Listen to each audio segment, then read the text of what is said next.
Well, everything you've heard just now from Donald is not true. I'm sorry I have to keep saying this, but he lives in an alternative reality. And it is sort of amusing to hear somebody who hasn't paid federal income taxes in maybe 20 years talking about what he's going to do. But I'll tell you what he's going to do. His plan will give the wealthy and corporations the biggest tax cuts they've ever had, more than the Bush tax cuts by at least a factor of 2. Donald always takes care of Donald and people like Donald, and this would be a massive gift.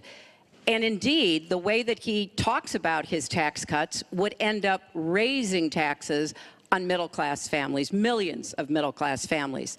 Now, here's what I want to do. I have said nobody who makes less than $250,000 a year, and that's the vast majority of Americans, as you know, will have their taxes raised, because I think we've got to go where the money is, and the money is with people who've taken advantage of every single break in the tax code. And yes, when I was a senator, I did vote to close corporate loopholes. I voted to close, I think, one of the loopholes he took advantage of when he claimed $1 billion loss that enabled him to avoid paying taxes.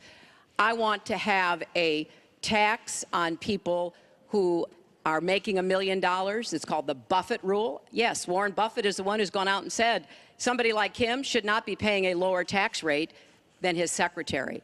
I want to have a surcharge on incomes above $5 million. We have to make up for lost times, because I want to invest in you. I want to invest in hardworking families. And I think it's been unfortunate, but it's happened, that since the Great Recession, the gains have all gone to the top. And we need to reverse that. People like Donald, who paid 0 in taxes, 0 for our vets, 0 for our military, 0 for health and education. That is wrong. And we're going to make sure that nobody, no corporation and no individual, can get away without paying his fair share to support our country. Mr. Trump.